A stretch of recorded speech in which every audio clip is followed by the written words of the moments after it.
et bienvenue dans la chaîne Mathématiques Sciences. Aujourd'hui, je vais présenter et expliquer une nouvelle vidéo. Cette vidéo donc se prépare au brevet et plus précisément l'épisode numéro 15 de cette série dans laquelle ici on va faire un sujet de physique chimie dans lequel ici nous allons parler bien évidemment de l'eau et plus précisément des équations chimiques ainsi que de la masse volumique. Alors donc là, ces deux éléments donc, que je vous ai cités, donc qui sont des éléments du programme et qui sont exigibles à maîtriser, et bah c'est vraiment des choses à maîtriser comme je vous le dis. Donc justement, c'est des choses à maîtriser non seulement pour le brevet, mais également pour votre suite en physique chimie. Alors oui, vous allez me dire, mais oui, mais après la première, moi je prends pas physique. Ouais, et, sauf qu'en seconde, vous faites encore de la physique, et ce pendant 3 heures et non plus pendant 1 heure et demie. Alors oui, avant c'était 1 heure et demie au collège, maintenant c'est 3 heures. On en reparlera dans une vidéo sur vers la seconde, donc je ferai une petite vidéo comme ça où je vous présenterai en fait tous les horaires de chaque cours. Éventuellement, on parlera d'une petite nouveauté parce qu'en seconde, il y a une petite nouveauté, c'est que vous avez une matière en plus. Voilà, voilà, donc on en reparlera éventuellement. Hein, si j'ai un petit peu de temps cette année, on fera. Sinon, on peut en faire l'année prochaine. Mais bon, je préfère le faire cette année parce que ce serait mieux quand même et plus logique. Vu que, étant donné que cette année, j'ai commencé les vidéos brevet. Hein, voilà. Donc, du coup, la physique-chimie, nous en parlons de l'eau, notamment, donc, comme je disais, des équations chimiques et de la masse volumique, donc, qui sont deux éléments, bien évidemment, du programme à maîtriser. Ok. Donc, c'est même conseillé de maîtriser ces éléments pour votre suite en physique, même si vous n'avez pas de sujet de physique au brevet, parce que vous aurez une suite en physique en revanche. Ok. Et puis, bon, voilà, même pour vos secondes, pour que ça se passe bien en physique et il y ait quand même des moyennes correctes, je ne dis pas des très bonnes moyennes comme en troisième, puisqu'en troisième et la seconde, il y a une petite différence. Donc, vous allez la sentir notamment, normalement, il y a une baisse de 6 points sur la moyenne, ce qui est assez conséquent. Mais bon, voilà, voilà, cette baisse est due tout simplement au temps en fait, de prendre connaissance des différentes nouvelles méthodes d'apprendre. Parce que vous avez une méthode d'apprendre au collège qui n'est pas forcément la même qu'au lycée. Parce qu'au lycée, vous allez voir et vous allez vous apercevoir que vous ne pouvez pas faire comme au collège. Au collège, vous avez un contrôle, vous n'avez pas révisé, et ben vous êtes capable d'avoir 12. Au lycée, vous avez un contrôle, vous n'avez pas révisé, vous n'avez pas bossé, et surtout, vous n'avez pas bossé, c'est surtout là que je vais appuyer, et ben vous allez avoir des notes très sales. Ok. Voilà, voilà. Donc vous ne pourrez plus avoir des 12 alors que vous n'avez pas révisé. C'est pas possible. Et notamment quand j'ai révisé, en fait, c'est pas juste apprendre. C'est juste en fait comprendre ce que vous avez. Enfin, comprendre le cours et donc, bah, notamment, bosser quoi. Et donc, je vous dis en seconde, les maths, la physique, les SVT, ça prend quand même un petit degré, ok. Ça commence à augmenter le niveau, ok. Puis, enfin, en gros, le niveau global de toutes les matières commence à augmenter. La troisième en soi, on angoisse toujours parce que c'est vrai, on ne connaît pas également, on ne connaît pas certains stress.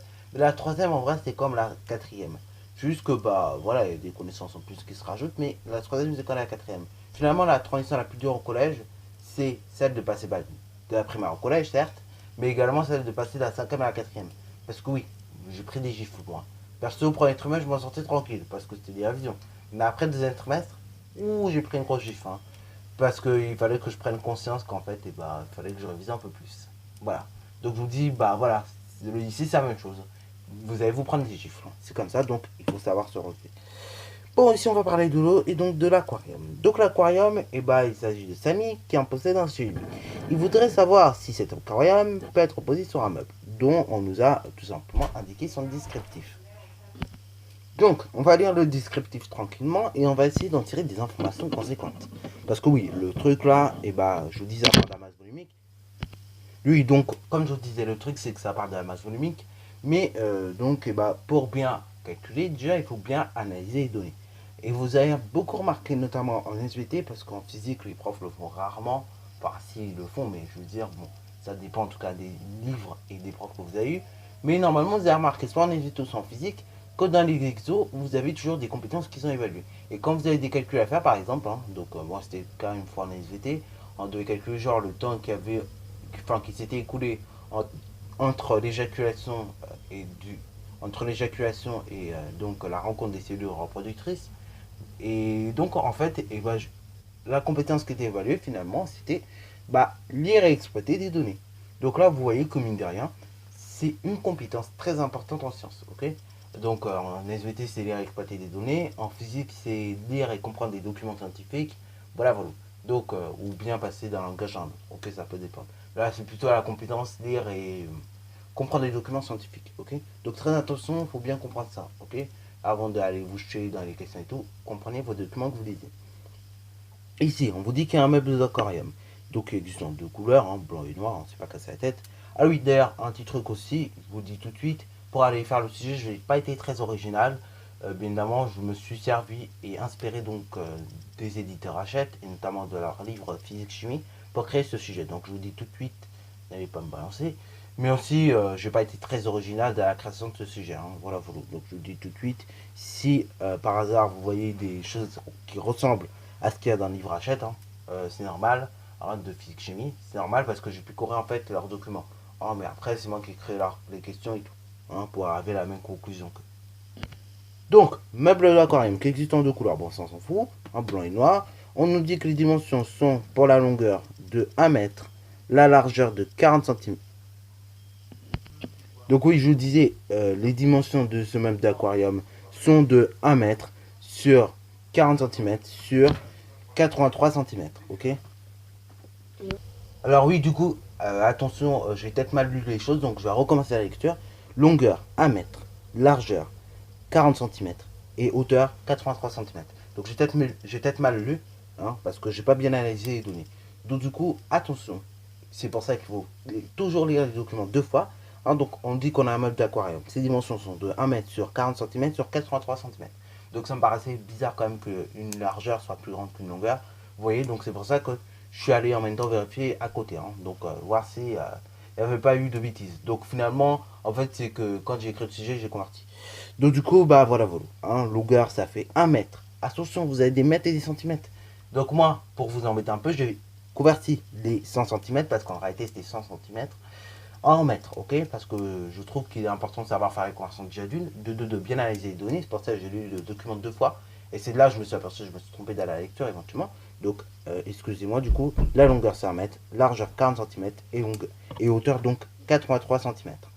Donc on nous dit également que c'est ça qui offre un grand espace de rangement et que le montage de ce meuble de 40 kg est simple et rapide. Et on nous dit également, et ça c'est très important, que ce meuble peut se porter jusqu'à 200 kg. Donc voilà, deuxième document, donc on nous donne le descriptif de l'aquarium. Tout à l'heure on nous a donné le descriptif du meuble d'aquarium, maintenant on donne le descriptif de l'aquarium, logique. Donc le descriptif de l'aquarium, on nous dit que c'est un aquarium qui est adapté aux poissons d'eau douce ou bien de mer, ok. Également, on dit que la masse à vide de l'aquarium avec accessoires, pardon, est de 28 kg. Donc là, on nous donne également à côté, donc, et bah, toutes les dimensions, et bah, de notre. Donc on nous donne les dimensions de cet aquarium qui sont de 40 cm en largeur, de 82 cm en longueur et de 52 cm en hauteur. Ok, voilà, voilà. Donc ça c'est pour l'aquarium tout simplement. Voilà. Donc là maintenant on va venir au poisson lui-même. Donc là ici, bah, nous avons tout simplement pris un exemple concret. On a pris l'exemple du poisson clown. Alors je vous préviens, c'est pas très bien dessiné, je vous l'avoue. Hein. Donc là, pour vous montrer réellement à quoi ça ressemble un poisson clown, j'ai essayé de vous le dessiner, mais il n'est pas très bien dessiné. Et bah du coup, je vais aller tout simplement vous le montrer en faisant une petite recherche. Donc voilà, voilà. Alors là, je vous avoue, c'est pas ouf l'image. Mais donc voilà, si bah, des exemples de poissons clown. Hein, donc ces trois images bah, sont des images de poissons clown. Donc je dézoome un petit peu, voilà. Et donc bah voilà, voilà. Les poissons clowns, quelles sont les particularités d'eux? C'est que tout simplement, les poissons clowns, et bah, ce sont des poissons ordinaires. Hein, donc voilà, voilà, qu'on peut trouver dans les récifs coralliens donc, du Pacifique. Donc le Pacifique, vous voyez un peu la Terre. Donc le Pacifique, en gros, c'est à l'ouest bah, de l'Amérique. Voilà, voilà.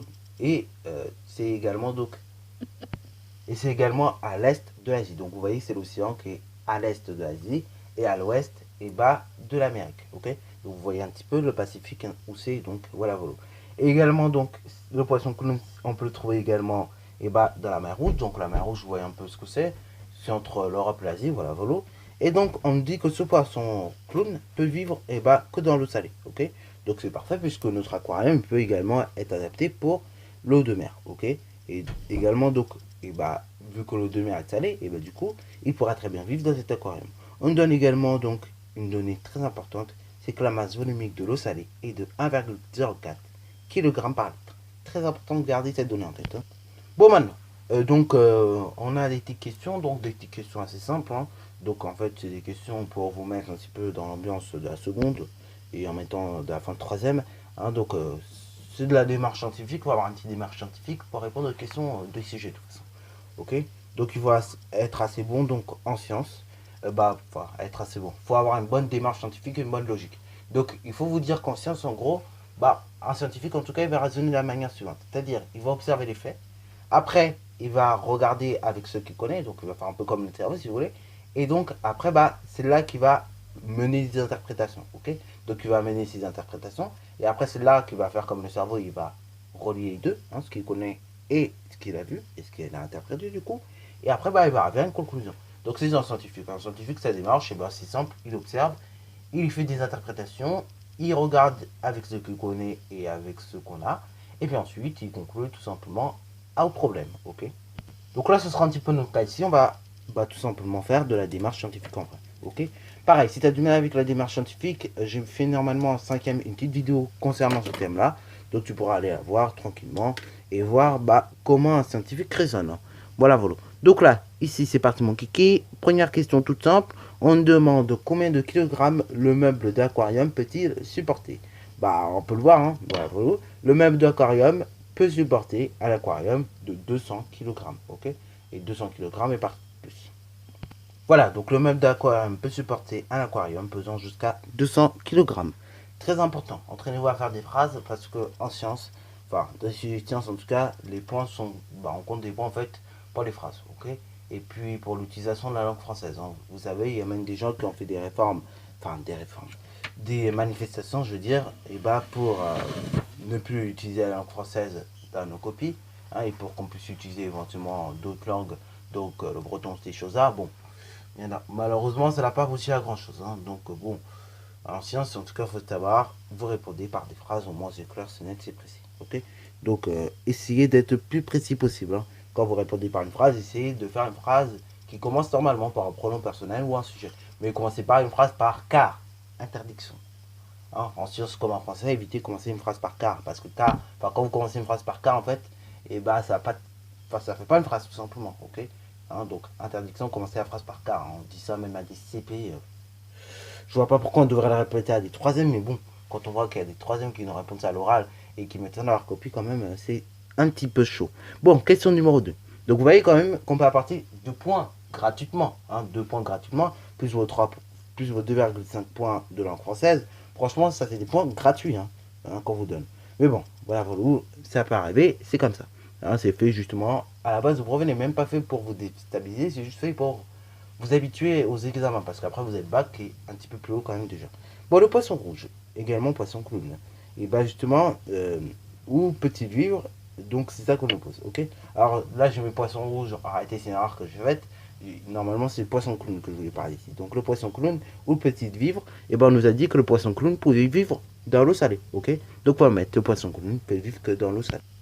Donc voilà, pareil, on essaie de faire des phrases quand même si c'est vrai, c'est des réponses assez courtes. Donc le poisson clown peut vivre dans l'eau salée. Voilà, tout simplement. Là, je vous avoue, c'est assez court les phrases, mais faites effort les gars, parce qu'on donne des points pour ça maintenant. Alors bon, faites effort quand même de ça. Donc maintenant, troisième question, petit a, on donne l'équation chimique. Donc l'équation chimique suivante. Alors d'ailleurs, petite parenthèse, je l'ai mise également, mais cette équation chimique que vous voyez ici, en réalité, on appelle cela l'équation de la respiration. Ok, donc c'est l'équation de la respiration. Ok, c'est l'équation chimique de la respiration qui montre en gros tous les gaz qu'il y a lors de la respiration. Ok, oui, parce que la respiration, mine de rien, c'est transformation chimique. Il y a plusieurs gaz qui sont tout simplement en train d'échanger sans cesse. Ok, quand vous respirez, je rappelle, vous rejetez du dioxyde de carbone et prévez du dioxygène. Donc ça fait une transformation chimique quoi. Donc l'équation C6H12O6 plus O2 qui donne donc 6 C02 plus H2O, déjà, il faut expliquer qu'est-ce que ça signifie. Donc, ça veut dire quoi, cette équation? Ça veut dire qu'une molécule de C6H12O6 réagit avec une molécule de dioxygène pour donner une molécule de 6CO2 plus de l'eau. Ok, on peut noter ça. Donc, cela signifie que une molécule de C6H12O6 réagit avec une molécule de dioxygène pour donner 6 molécules de CO2. Donc en réalité, quand je dis une molécule de 6C02, en réalité on devrait dire 6 molécules de C02. Donc j'ai mis 6 molécules de C02 et une molécule d'eau. Donc là, la flèche je veux dire pour donner, voilà, volo. Et le plus, ça veut dire réagir avec, ok. Voilà, volo. Et plus devant, ça veut dire réagir avec. hein, donc les plus avant la flèche, tandis que les plus après la flèche, donc après la pointe de la flèche, ça veut dire, ça donne ça plus ça, ok? Donc oui, attention à la flèche où il y a un double sens. S'il vous plaît, les gens, ne mélangez pas les sens des flèches. C'est pour ça qu'on vous a posé une question comme ça d'ailleurs. C'est assez bien qu'on vous ait posé la question finalement. Bon, moi je vous dis, je vais copier l'équation chimique, hein, parce que je le sens qu'on va nous demander de l'équilibrer. Donc la question 3b, du coup on nous demande de vérifier si les coefficients sont bien ajustés et éventuellement équilibrer l'équation si ça n'est pas le cas. Donc on va compter à chaque fois le nombre d'atomes que nous avons. Oh, voilà, on va pas tous se casser la tête. Et puis si c'est pas le cas, si c'est pas bien équilibré, on va tout simplement équilibrer tranquillement. Donc là, nous avons avant la réaction 6 atomes de carbone. Après réaction, nous avons combien d'atomes de carbone? Vous avez tout simplement 6 atomes de carbone, ok? Voilà, voilà. Donc ça, c'est bon. Au niveau des atomes d'hydrogène, 12 atomes d'hydrogène, pardon. Et après la réaction, nous avons seulement 2 atomes d'hydrogène. Elle est là l'erreur. Vous avez 2 atomes d'hydrogène après réaction. Alors qu'au début, on en avait 12. Où sont passés tout simplement 10 autres atomes d'hydrogène? Donc déjà, c'est problématique. On va quand même regarder la suite. Au niveau des atomes d'oxygène, ok? Voyons ce que nous avons avant réaction, ok? Donc avant réaction, on a 6 atomes d'oxygène plus 2 atomes d'oxygène. 6 et 2, 8. Nous avons 8 atomes d'oxygène avant réaction. Après réaction, on a combien d'atomes d'oxygène? On a 2 atomes d'oxygène et donc, non seulement on a 2 atomes d'oxygène, mais ces 2 atomes, ils sont multipliés par 6. Donc du coup, ça fait 2 fois 6, 12. 2 atomes d'oxygène, plus 1 atome d'oxygène. 13 atomes d'oxygène. Ouh là là là là, c'est le bordel, hein. C'est pas bien équilibré. Donc là, ce que je vous propose, c'est qu'on réécrive cette équation chimique, comme je vous le disais, et on va l'équilibrer. Maintenant que nous avons donc écrit l'équation chimique donc, de la respiration, qui est bien évidemment pas équilibrée, nous allons tout simplement nous occuper de l'équilibrer. Donc c'est parti mon kiki. Donc on va regarder les molécules avant la réaction, donc plus précisément les atomes qui avaient avant la réaction, et après on va regarder les atomes qu'il y avait après la réaction. Et en fait, on va compter tout simplement leur nombre. Et en fait, pour que l'équation soit équilibrée, il faut qu'on ait le même nombre d'atomes partout. Ok? Voilà, voilà. Donc, en gros, ce qu'on va faire, ça s'appelle un équilibrage. Ok? Voilà, voilà. Donc, c'est parti, mon kiki. Donc, on va faire comme tout à l'heure. En fait, on va compter les carbones, les hydrogènes, et ainsi de suite. Donc, au niveau des atomes de carbone, on a 6 atomes de carbone avant réaction. Et après réaction, 6 atomes de carbone. Nickel. Pour les atomes d'hydrogène, 12 atomes d'hydrogène avant réaction. Et après réaction, on en a combien? On en a tout simplement donc seulement 2. Où sont passés donc les 10 autres atomes? Et on ne sait pas. Enfin, c'est pas qu'on ne sait pas, c'est qu'en réalité, il n'y a pas eu, dans la réaction, il n'y a pas eu de produite qu'une seule molécule d'eau, mais en réalité 6. Et oui, pour compenser le manque, en fait, on peut rajouter que des coefficients. Et c'est ça qui va permettre l'équilibrage de l'équation du coup. Hein, on n'a pas le droit de rajouter des atomes en bas, hein, mais par contre, on peut les rajouter au niveau des coefficients. Ok? Donc là, on a maintenant 6 multiplié par 2 atomes d'hydrogène. Donc en gros, on a 12 atomes d'hydrogène après réaction. Ça va également changer le nombre d'atomes d'oxygène. Et là, on va y finir. Au niveau des atomes d'oxygène, avant réaction, j'en avais combien? 6 et 8, enfin 6 et 2, 8. Ok? Donc j'avais 8 atomes d'oxygène avant réaction. Après réaction, ouh là là là là, faites le compte correctement. On en avait 6 multiplié par 2, 12 atomes d'oxygène, plus à nouveau 6 atomes d'oxygène, 18 atomes d'oxygène. Ça veut dire que là, il manque des atomes d'oxygène. Donc, pour combler ce manque, on va tout simplement ajouter des atomes d'oxygène. Donc là, on a 6 atomes d'oxygène. Là, on voit qu'il nous en manque, tout simplement, à nouveau 12. Donc, pour combler le manque, on va mettre un petit coefficient 6. Ce qui fait que maintenant, on n'a plus seulement 8 atomes d'oxygène avant réaction, mais on peut recompter. On a 6 plus 6 multiplié par 2, donc 6 fois 2, 12, plus à nouveau 6, 18. On a également 18 atomes d'oxygène avant réaction. Maintenant, on recompte des atomes, pour être sûr. Au niveau des atomes de carbone, 6 atomes de carbone avant réaction, 6 atomes de carbone après réaction. Au niveau des atomes d'hydrogène, 12 atomes d'hydrogène avant réaction, et après réaction, 2 atomes d'hydrogène également, hein, parce qu'on a 2 atomes d'hydrogène qui sont déjà présents, multipliés à nouveau par 6. Donc du coup, ça nous donne 12 atomes d'hydrogène également. Au niveau des atomes d'oxygène, il faut bien compter ce truc. Hein. Avant réaction, on en avait 6, plus 6, multiplié par 2. Donc on avait 6 fois 2, 12. Donc on avait 12 atomes d'oxygène, plus à nouveau 6 atomes d'oxygène, ce qui font donc 18 atomes d'oxygène avant réaction. Après réaction, on a la vie donc au niveau des atomes d'oxygène, également 12 atomes d'oxygène, plus 6 atomes d'oxygène, 18 atomes d'oxygène. Donc là, vous voyez qu'on a le même nombre d'atomes de chaque côté de notre équation. Donc en fait, avant et après la réaction, on a le même nombre d'atomes. Donc du coup, là, l'équation chimique est bien équilibrée. Maintenant, du coup, on va répondre à la question numéro 4. Voilà. Donc là, l'équation que vous avez vue ici et que vous voyez ici, vous pourrez bien la regarder. Il s'agit de l'équation de la respiration. Normalement, vous la verrez en seconde lorsque vous parlerez donc de tout ce qui concerne le métabolisme cellulaire, et ainsi de suite, Donc là, vous la verrez normalement tranquillement en seconde. Donc ça fait partie d'une première thématique de SVT dont on parlera peut-être à la fin de cette année. Donc il concerne la Terre, la vie et l'organisation du vivant, un truc comme ça. Donc voilà, normalement en seconde vous verrez tous ces trucs-là. Bon, maintenant, question numéro 4. Donc calculons maintenant la masse volumique de l'aquarium avec l'eau. Attention, c'est là où je vous dis, apprenez vos formules les gars. Je vous donne des formules, je vous donne des applications. C'est pas pour qu'on en fasse n'importe quoi, c'est bien pour les apprendre. Donc venez pas brevet s'il vous plaît de physique, parce que cette année il y a physique. Venez pas brevet de physique les mains dans les poches s'il vous plaît. Apprenez vos formules, parce que si vous apprenez pas vos formules, ça va pas du coup, Donc là attention, apprenez bien vos formules de physique, Revoyez, déjà pour bien commencer tout, vous revoyez vos formules en termes d'énergie, Donc E est égal à P fois T et ainsi de suite. Après, vous revoyez vos formules donc en électricité, donc en réalité c'est lié avec l'énergie. Une fois que vous avez revu ça, vous revoyez vos formules de gravitation, ainsi de suite, et de vitesse et tout ça. Ensuite, vous revoyez vos formules de masse volumique, de masse et ainsi de suite. Et c'est bon, vous avez fait toutes les formules de physique. En soit au collège, je vous dis, il n'y a pas tant de formules que ça. Il y a la formule de la masse volumique, que l'on a apprise en quatrième. Et donc après en troisième, normalement, on n'a pas trop de formules en plus, si je regarde bien. Donc oui, c'est bien ça, en troisième, il n'y a pas plus de formules que ça, dans le thème numéro 1, qui concerne la matière. Dans le thème numéro 2, qui concerne les mouvements et les interactions. On a déjà appris la formule de vitesse. L'année prochaine, on apprendra tout ce qui concerne les formules de gravitation. Donc là, ça vous fait en gros deux formules. P est égal à m fois g, ainsi de suite. Après, vous verrez également la gravitation donc, avec la formule.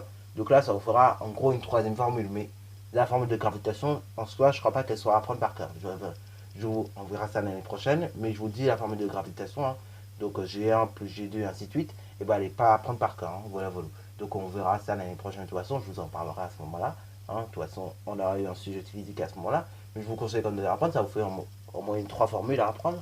Après, vous aurez toutes les formules d'électricité, d'énergie, ainsi de suite. Donc là, c'est là où il y a le plus gros tas de formules. Donc là, vous avez la formule très célèbre E est égal à P fois T. Mais vous avez également la formule d'énergie. Donc vous avez également, d'autres formules. Par exemple, U est égal à RI, ainsi de suite. Après, vous avez P est égal à UI, Après, vous avez tout plein de formules sur l'énergie. Donc, en gros, il faut vous compter à nouveau 5 formules en plus. Et c'est tout. Vous avez en gros, à tout casser. Je vais bien casser les choses. À tout casser, vous avez 10 formules à réviser, Donc, prenez le temps de les réviser. Et si votre prof de physique ne vous a pas fait le détail des formules, un conseil, ce que vous faites, vous prenez votre manuel de physique de cycle ou de classe même. Normalement, vous avez toujours des formules à chaque chapitre. Vous regardez, vous entraînez dessus, et puis voilà.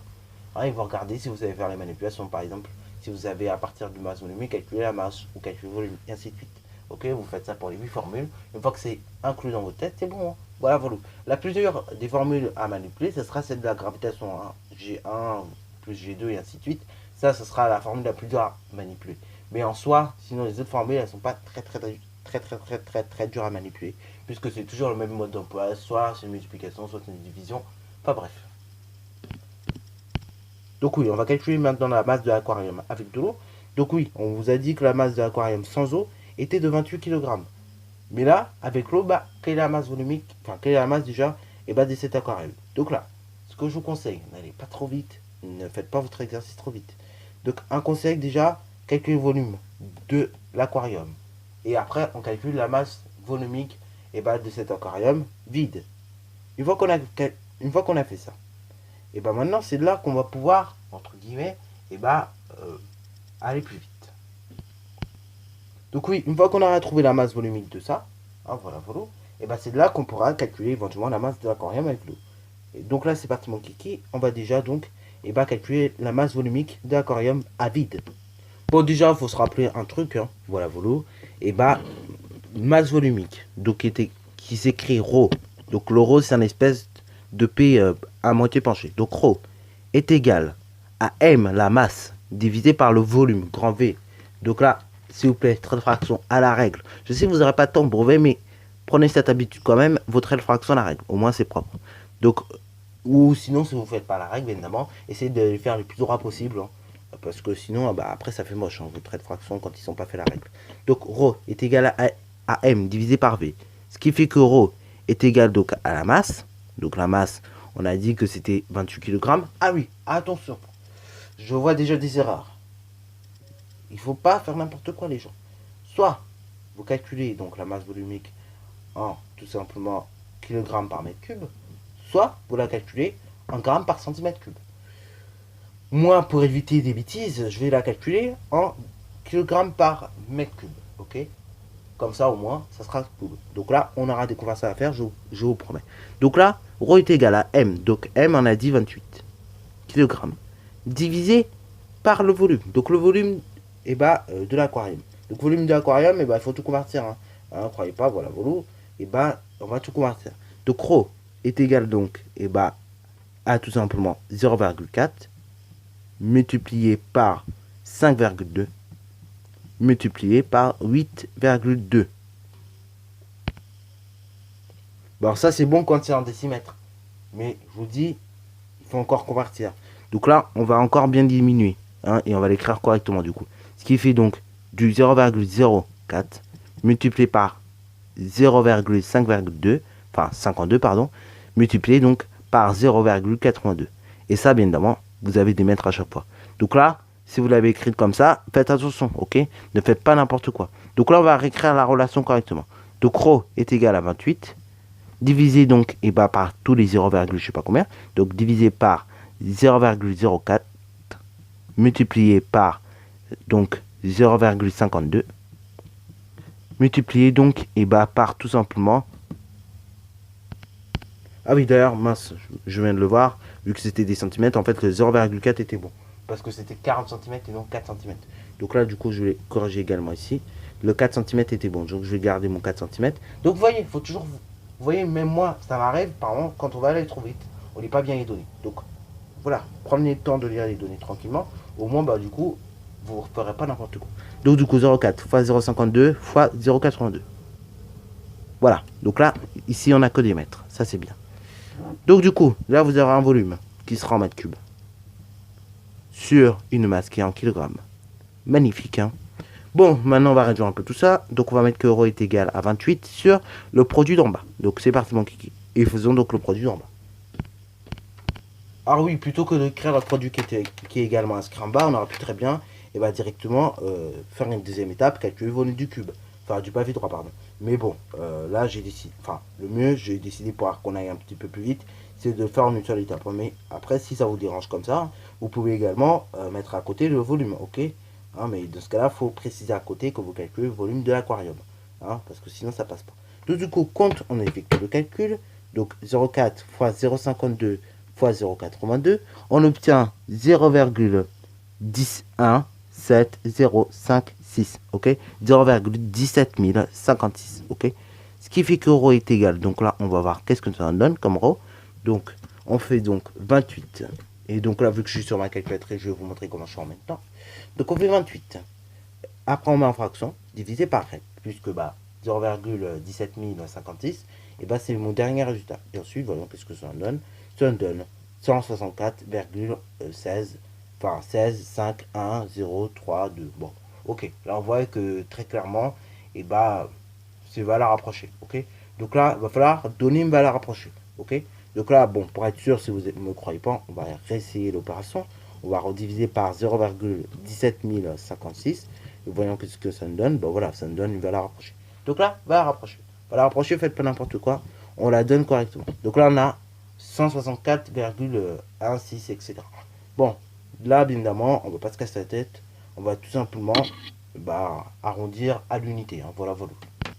Donc, ρ est égal 160, environ donc 164 kg par mètre cube. Ok, donc la masse volumique de l'aquarium quand il est vide, en fait, il est de 164 kg par mètre cube. Alors c'est dû tout simplement à fait que parce que le volume il est petit en mètre cube, hein. Mais voilà, voilà. Sinon la masse volumique elle serait énorme, enfin elle serait plus petite, vous voyez, puisque le volume il divise tout. Là pareil, si on aurait fait la même chose mais en mettant des grammes par centimètre cube, et il aurait fallu qu'on rajoute 3 zéros et après qu'on fasse des conversions, bref. Donc là je préférais qu'on mette en kilogrammes par mètre cube. Bon, maintenant deuxième étape, hein, donc là c'était bien de faire ça. Du coup deuxième étape, on va pareil calculer la masse d'aquarium avec de l'eau. Alors là, ce qu'on aurait pu faire également, on n'était pas obligé de calculer la masse volumique, mais c'était juste pour vous donner une indication, du coup, de qu'est-ce que ça faisait en kilogrammes par mètre cube. Donc ça représente ça en fait.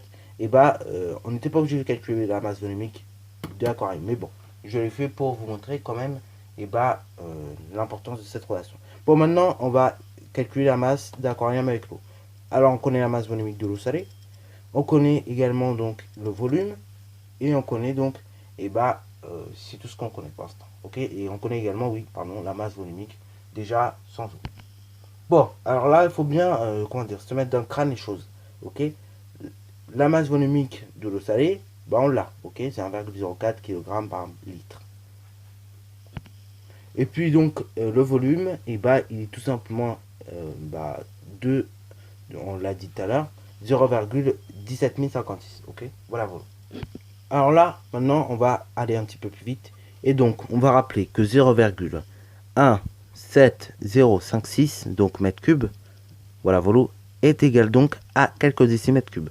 Alors, pourquoi décimètres cubes? Parce qu'un décimètre cube, en réalité, c'est la même chose qu'un litre. Hein. Voilà, volo. Bon, alors, donc là, c'est égal à combien de décimètres cubes? Donc là, pour convertir des volumes, on se déplace de 3 en 3. Donc, un rang, 2 rangs, 3 rangs. Donc, c'est égal à 170,56 décimètres cubes. Donc, 170,56 litres. Voilà, c'est la même chose. Hein. Bon, du coup, maintenant que nous savons ça, il ne reste plus qu'à appliquer la formule. Donc, ρ est égal à m sur v. Alors, je ne vais pas la rappeler, j'ai un peu la flemme. Mais, normalement, il faut la rappeler. Donc, là, on va appliquer directement. Donc, ça fait du 1,04 qui est égal donc à la masse. Donc, la masse que nous ne connaissons pas. M divisé par le volume. Donc, 170,56. Ce qui fait donc que pour trouver M, il faut multiplier. Donc multiplier 1,04 par 170,56. Et donc ce qui fait que la masse M est égale donc à 1,04 fois 170,56. Voyons qu'est-ce que ça fait. Ça nous fait donc une masse de 177,3824. Donc nous étions en kilogrammes. Donc on met kilogrammes. Alors là maintenant, c'est là il faut bien comprendre les choses. C'est qu'à vide, l'aquarium, il a une masse de 28 kg. Après, l'eau que vous avez, on suppose que ça prend tout le volume. Donc du coup, ça occupe également 40 kg en plus. Voilà, voilà, ça rajoute directement 40 kg. Vous voyez que ça peut être lourd quand même un aquarium avec de l'eau entre parenthèses. Donc voilà, voilà, je voulais vous le dire. Donc du coup, ce qu'il va falloir faire, en fait, il va falloir faire la masse à vide, 28, plus 977,3824. Et là, on va s'apercevoir d'une chose un peu surprenante, si ça marche aussi ça. Et donc là, très triste nouvelle, nous obtenons une masse de 205,3824 kg. En sachant donc que 205,3824 kg étant supérieur à 200 kg, cet aquarium ne pourra pas être supporté par ce meuble. Déjà, on va répondre à cette question, puis après, on va conclure du coup très rapidement. Voilà, donc l'aquarium ne pourra pas être posé sur le meuble, du fait qu'il soit trop lourd par rapport à la charge maximale que ce meuble pourra supporter. Ok, voilà, voilà. Donc, du coup, vu que l'aquarium est trop lourd par rapport à la charge maximale que le meuble peut supporter, dans ce cas-là, il ne pourra pas être posé sur le meuble. Sur ce, la vidéo est déjà terminée. Si tu as bien aimé cette vidéo, n'hésite surtout pas à la liker, commenter et bonne reste à toi en mathématiques et en sciences.